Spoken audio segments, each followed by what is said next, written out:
I've got a thought to share with you that comes from just one little line in The Lion, the Witch, and the Wardrobe, in the chapter entitled Peter's First Battle. It's a little description of evening or twilight, and the narrator says that the flowers began to think about closing.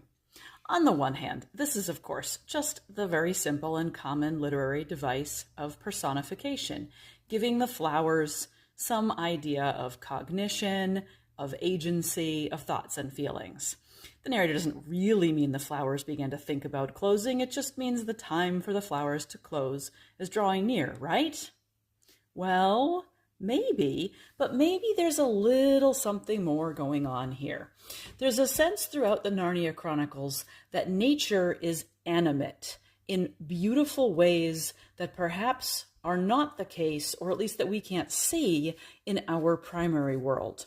For instance, there are naiads and dryads throughout the Narnia Chronicles. These are the spirits of bodies of water and of trees.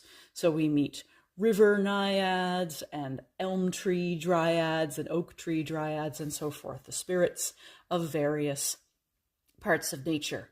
We also meet dancing trees and walking trees in other books of the Narnia Chronicles. And of course, there are talking animals. So it seems as if nature is somewhat more inspirited in the Narnian universe than it is in ours. Or is it possible that it is the same way in ours, but that we simply no longer see the world that way? That's what C.S. Lewis's friend Owen Barfield believed, was that in ancient times, people knew and understood that all of nature was animate and that we were one and continuous with nature. After all, what are we but part of the created order, right? And so ancient peoples thought nothing of the idea that there were spirits peopling every part of creation. After all, we are part of creation and we are inspirited.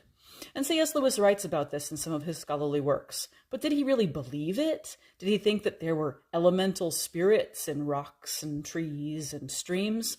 Well, he kind of hedges his bets a little bit. He writes in The Discarded Image about angels and demons and also neutral beings in between that we tend not to think about nowadays in our modern metaphysics.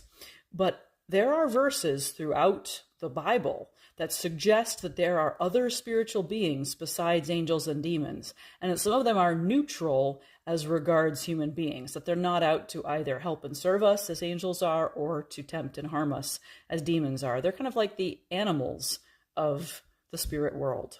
What do you think? Do you think nature is alive? Do you think there are neutral spirits?